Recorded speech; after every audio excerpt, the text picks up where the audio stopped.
Salve, salve nação alvinegra, começando mais um vídeo aqui no canal John do Timão. Então se você for novo, já se inscreve aqui embaixo, deixa o seu like para fortalecer, que hoje é sexta-feira, dia 8, tá? Dia 8 de setembro, né? A gente segue aí na data FIFA, hoje tem seleção brasileira, temos já o início das eliminatórias da América do Sul, né? Tivemos a Argentina jogando ontem, mais algumas outras seleções. Então seguimos aí com a data FIFA e o Corinthians entra em campo na quinta-feira que vem, tá?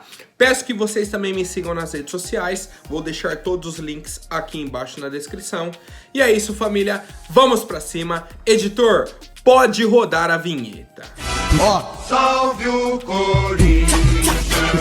Bom, família, já aproveito aqui para apresentar para vocês a iBet.com, tá? Casa de apostas aí, parceira do John do Timão, com as melhores odds do mercado, muitos bônus exclusivos, promoções, principalmente para novos membros, tá? Então já façam o cadastro pelo link do John que está aqui na descrição para vocês, tá? E no comentário fixado também. Ontem a gente ficou por um fio, rapaziada, por um tris, né? Colocamos aí na vitória da França e que a Polônia faria um gol no primeiro tempo. A Polônia venceu por 2-0, mas os dois gols no segundo tempo, né? A França venceu, então a gente estava já positivo, faltou só a Polônia ajudar. Hoje temos o jogo aí da seleção brasileira contra a Bolívia e eu fui um pouco mais ousado, tá? Coloquei aí que o Brasil ganha o primeiro tempo, ganha o segundo tempo e que faz pelo menos 3 gols, tá? Odd de 1.52, coloquei 30 aí, né? Pra ver se dá aquela recuperada. Mas vamos pra cima, rapaziada. Aproveitem iBet.com, a sua casa de apostas. Rapaziada, ontem tivemos mais um treinamento, né, da nossa equipe aí, seguindo a nossa preparação para Campeonato Brasileiro e semifinal de Sul-Americana, certo? Um ponto extremamente importante foi a presença do Renato Augusto no treinamento, tá? Já era uma dúvida nossa, né? Ficou fora do jogo contra o Palmeiras no domingo. Segunda e terça, folga. Quarta, tivemos o treinamento, mas pelas imagens divulgadas, o Renato não apareceu, certo? Não apareceu em nenhuma foto. E aí, ontem à tarde, tivemos aí a confirmação que o Renato treinou com os demais companheiros, tá? Luxemburgo comandou aí, primeiramente, um treino de posicionamento, né? Teve uma atividade aí de enfrentamento em campo reduzido, ensaio de finalizações para meias e atacantes, e os defensores fizeram um treino de cabeceios, tá? Hoje cedo tivemos um novo treinamento, então a programação era o treino na sexta-feira à tarde, mudaram para sexta de manhã, tá? Então a expectativa é que o Renato esteja à disposição do Vanderlei Luxemburgo na semana que vem, quinta-feira, contra a equipe do Fortaleza, e eu quero saber a opinião de vocês, rapaziada. Bom, ontem à tarde também, né, tivemos o primeiro jogo da final do Campeonato Brasileiro Feminino, entre Ferroviária e Corinthians, jogo lá em Araraquara, né, na Fonte Luminosa. E vou dizer pra vocês que foi um jogo morno, um jogo apagado até 15, 20 ali do segundo tempo. E aí depois o Corinthians conseguiu imprimir um ritmo ok, um ritmo bom, mas a Ferroviária muito bem fechada na defesa, tá? O Corinthians teve 2 ou 3 grandes chances ali, chegou a fazer um gol, né, que estava impedido, mas foi isso, a Ferroviária se segurou. O Corinthians teve um monte de escanteio, teve finalização, mas não conseguiu furar o bloqueio aí da Ferroviária. Ficamos aí no empate em 0-0. A grande final, né, o segundo jogo decisivo aí, acontece depois de amanhã, domingo, 4 horas da tarde, tá? Lá na Neoquímica Arena, em casa, Neoquímica Arena, Corinthians e Ferroviária, segundo jogo aí, né, da final do Campeonato Brasileiro Feminino, certo? O Corinthians já é tetracampeão desse campeonato, né? A Ferroviária é bicampeã brasileira, tá? O Corinthians vai em busca aí do penta e a Ferroviária do tricampeonato, tá? A gente tá bem confiante aí com o trabalho do Corinthians, é o atual tricampeão seguido, né? Venceu 20, 21 e 22, além do título em 2018, tá? Então a confiança tá lá em cima, principalmente por esse segundo jogo em casa, né? Esse resultado aí tivemos do empate, a vitória simples na Arena garante o título para o Corinthians. Parabéns aí para as brabas, né? Por essa campanha até a final. O jogo de ontem, complicado, mas foi superior também. Tenho certeza que na Neoquímica Arena elas vão conseguir imprimir o nosso ritmo e conquistar o pentacampeonato brasileiro pro Coringão. E eu quero saber a opinião de vocês, quem assistiu aí a partida, o que achou da atuação das Brabas. Bom, rapaziada, ontem saiu na revista Forbes, tá? Que é uma revista aí que trata muito sobre economia e tal, isso e aquilo. Falando sobre os torcedores mais ricos de cada time brasileiro. Pô, começando de baixo pra cima, tinha um torcedor do Internacional, que tem ali patrimônios e tudo mais em 5 bilhões. Torcedor do Atlético Mineiro, 6 bilhões. Temos a presidenta do Palmeiras com 8 bilhões, tá? Que é a Leila Pereira. Um torcedor do Grêmio, 9 bilhões. Um torcedor de São Paulo, 14 bilhões. Um torcedor do Fluminense, 26 bilhões. E aí temos o topo. Um torcedor do Flamengo com 80 bilhões. E a mais rica é a Vicky Safra, torcedora do Corinthians, com 87 bilhões. Tá? Com B, bilhões. Pô, e aí eu vou falar pra vocês, vou ser bem sincero, tá? Eu não gostaria nem de ter visto isso daqui. Nem de ter visto. Porque isso aí pra mim não é torcedor, tá? De verdade. Pra mim não é torcedor. Não tem o mesmo sentimento que eu tenho, pelo menos, tá? Porque, pô, se eu tenho um patrimônio de 87 bilhões, o meu time não ia estar com a dívida de quase 1 bilhão. E aí foi exatamente isso que eu falei, o sentimento de torcedor. Pô, se eu tenho esse dinheiro, 87 bilhões, eu não deixava o Corinthians ficar, não, que tá devendo, não pode contratar, não pode... Pô, primeira coisa que eu ia pedir, uma investigação das últimas gestões. Por que chegou nessa dívida? E falava, ó, quanto que deve da Arena? 250 milhões. Tá parcelado e tal. Fala o seguinte, vou pagar. Esquece. Tudo que entrar de renda da Arena agora é do clube. Segue. Já dá um alívio.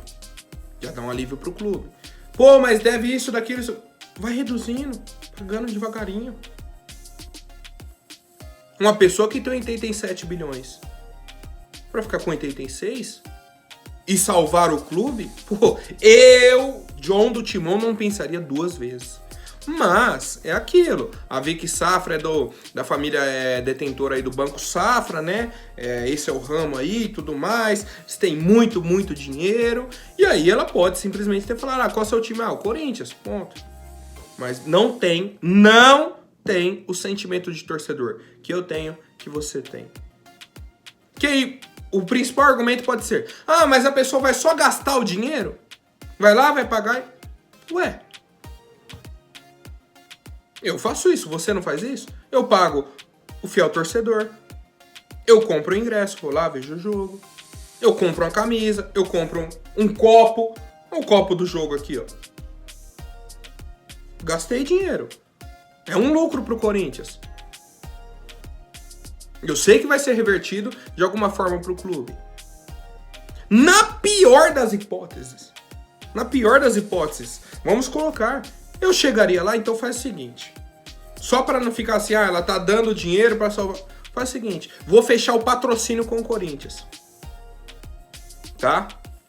Vou patrocinar, só que vai ser o maior patrocínio do Brasil, que no fim das contas vai dar esse 1 bilhão, vamos supor. Divide aí para 12 meses, faz o contrato de 1 ano de patrocínio, 2 anos, não importa. 3 anos, a gestão do Duílio. Pô, quem tem esse valor de patrocínio hoje no Brasil? Ninguém. Tá? Então assim, essa questão aqui de, o torcedor mais rico dos times brasileiros é uma corintiana com 87 bilhões, cara, de verdade, eu gostaria de nem ter visto. Porque aí eu falo, pô, tem uma pessoa que diz que torce pro clube, tem dinheiro pra dar e vender e não ajuda o clube, tá? Mas eu quero saber a opinião de vocês, rapaziada. Se fosse você com 87 bilhões de reais, o que você faria? que você faria? Além de, obviamente, outras ações, tá? Aí vai do pessoal de cada um. Mas, olhando para a ótica de torcedor, que ali era uma lista de torcedores, pô, eu, obviamente, ajudaria o Corinthians de alguma forma, rapaziada. Bom, agora comentando um pouco sobre o mercado da bola, tá? Temos uma atualização importante, né? O Felipe Augusto estava negociando com o Cercle Bruges, tá? Um clube da Bélgica. Fizeram uma proposta de 6 milhões de euros pro Corinthians, né? Isso é importante. O Corinthians gostou da proposta, tá? Já estava seguindo com a papelada e tudo mais. Tivemos aí no fim de semana a conversa do Duílio com as torcidas organizadas, com representantes das organizadas. Chegaram no acordo, o Duílio falou, ó, não vou vender mais ninguém, tá? Já entendi a situação do clube e tudo mais, não vou vender mais ninguém. E aí esfriou a negociação com o Cercle Bruges, a janela fechava aí no dia 6, né, que era na quarta-feira, e com isso o Felipe Augusto segue no Corinthians até pelo menos o fim da temporada. Tá? Eu acho que é uma novidade positiva, apesar de não ser um titular do clube, é um jogador da nossa base, né? Um jogador importante ali para uma posição que a gente precisa, né? Posição de centroavante. Temos o Yuri, aí precisaria desse cara para brigar ali por posição com o Yuri, para ser um reserva e tudo mais. E temos o Felipe Augusto. Quero saber a opinião de vocês, rapaziada. Finalmente uma positiva, hein? Finalmente! Bom, família, tivemos aí uma entrevista do volante Souza, tá? Ele foi revelado pelo Vasco, aqui no futebol brasileiro, né? Revelado pela equipe do Vasco. Foi pro Porto de Portugal, saindo como um jogador assim excelente aqui do Campeonato Brasileiro e tudo mais. Jogou no Grêmio, São Paulo, passagens aí por times da Turquia, né? Fenerbahçe e Besiktas, então dois dos maiores clubes aí da Turquia. Jogou no futebol chinês, no Al Ahly da Arábia Saudita e tudo mais. Beleza. E aí o Souza revelou que quase fechou com o Corinthians no ano passado, tá? Quando o Vitor Pereira foi contratado para nossa equipe. Vitor Pereira chegou aqui no Corinthians, ele já havia trabalhado com o Souza lá no Porto de Portugal, certo? Ele já havia trabalhado com o Souza lá no Fenerbahçe da Turquia, tá? Então, quando o Vitor Pereira comandou lá o Fenerbahçe, contratou o Souza, trabalhou com ele aí algumas temporadas, e aí depois cada um seguiu o seu rumo. Então, dois profissionais que já se conheciam, né? O treinador Vitor Pereira e o volante Souza. O Souza falou o seguinte, ó: tem um carinho enorme pelo Vitor Pereira, porque ele me levou pro Fenerbahçe e me deu muita confiança para jogar. Quando ele acertou com o Corinthians, o Luiz Miguel, que é o auxiliar dele, me mandou uma mensagem perguntando se eu estava disposto a voltar ao Brasil, porque estavam precisando de um volante. E a gente lembra, né, que o Vitor Pereira chegou, pediu um volante para a diretoria, fez algumas indicações, tá? E aí a diretoria ficou segurando. No fim das contas, fechou com o Fausto Vera, tá? Do Argentino Júnior, que também foi uma indicação do Vitor Pereira. E aí a resposta do Souza foi a seguinte: eu tinha acabado de ser campeão turco no Besiktas e estava com muita moral no elenco. Agradeci e disse que não era uma opção voltar ao Brasil naquele momento, tá? Então assim, o Souza disse que gostaria de trabalhar novamente com o Vitor Pereira, só que naquele momento ele estava muito bem no Besiktas, muito bem, tinha acabado, como ele disse, de ser campeão nacional, tava com moral e tudo mais, falou, pô, vou largar aqui, vou voltar pro Brasil no meio da temporada e tudo mais. Vitor Pereira acabando de chegar lá, e olha que foi uma temporada positiva pro Corinthians ano passado, chegou na final da Copa do Brasil, quartas de Libertadores, G5 ali do Brasileirão, tá? Foi uma temporada regular e boa pra nossa equipe. Só que o Souza estava em outro momento, optou por continuar lá. Era um jogador muito bom de bola, só que, um ponto importante, o Souza já tem 34 anos, então no ano passado estava com 33, tá? Foi até uma informação que eu pesquisei depois. Falei, pô, com essa carreira dele, jogou num monte de clube, tá com quantos anos? Então, no fim das contas, foi até positivo o Corinthians contratar o Fausto Vera, tá? Que no ano passado foi muito importante, e esse ano, meu Deus do céu, cara, eu não sei o que aconteceu com o Fausto Vera. De verdade, não sei. O cara parece que esqueceu como joga bola. Ano passado assumiu a titularidade e foi de ponta a ponta. Esse ano, nada. Quando entra, parece estar numa má vontade, uma nhaca, tá? Só que um ponto importante, é um jogador jovem e que pode ainda ser vendido, render algum valor para o Corinthians. O Souza, de 33 para 34 anos, é o cara que chega, ajuda a equipe, mas depois só vai decaindo. O valor vai decaindo, qualidade vai decaindo, velocidade, tudo. E eu quero saber a opinião de vocês, rapaziada. O Souza teria uma carreira bacana aqui jogando pelo Corinthians? Rapaziada, informação do Samir Carvalho, tá? Sobre a renovação de contrato do Renato Augusto. É que a diretoria já conseguiu um acordo com o atleta, tá? Mas para a renovação de apenas 1 ano. A conversa tava para renovação de 2 anos e tudo mais, isso e aquilo. Como eu vi aqui nos comentários de ontem, a maioria era contra a renovação de 2 anos. A maioria a favor da redução salarial do Renato, tá? Por conta das lesões, por conta de não ser mais o mesmo jogador com aquela intensidade. O que a gente não discute é a qualidade do Renato. O que a gente debate é, Renato não é um jogador tão intenso. Renato não é um jogador bem fisicamente. Joga uma, fica outra fora. Certo? É um jogador que joga metade dos jogos. E aí ficou esse debate. Pô, para esse jogador você pode reduzir um pouco o salário. Que aí você traz um outro atleta para a mesma posição, tá? E aí a diretoria conseguiu esse acordo pela renovação de contrato do Renato por 1 ano. A princípio mantém o salário dele de praticamente R$1 milhão, tá? E aí, o que me surpreendeu, tá, da informação do Samir Carvalho, é que o clube tá esperando um bom momento na temporada para fazer esse anúncio. Ou uma vitória num jogo grande, ou uma grande atuação do Renato Augusto para anunciar essa renovação. É o que eu falo para vocês, o Duílio não é bobo. Ele é bobo para outros times, para vender os jogadores. Agora, para a torcida, ele quer ser o mais esperto possível. Ele ia chegar agora, no momento que o time tá pressionado, que tá naquela desconfiança, e anunciar a renovação? Não, ele fica quietinho. Finge que nem tá aí. É o Corinthians fazer um jogo bom, o Renato fazer um gol, pronto, ó, Renato, contrato renovado, isso e aquilo, aproveita o bom momento. É o surfador de hype, né? O surfador ali de bom momento. Aproveita, pega a onda com todo mundo. Surfador não dá, né, mano? É o surfista de hype, né? Surfista ali de ótimos momentos. Pega a onda com todo mundo. Quem tá no auge ali, quem tá bem, ele pega a onda. Ele aproveita, tá? Então, eu seria a favor, tá? Na verdade, eu sou a favor da renovação de contrato do Renato, mas nas condições que eu falei.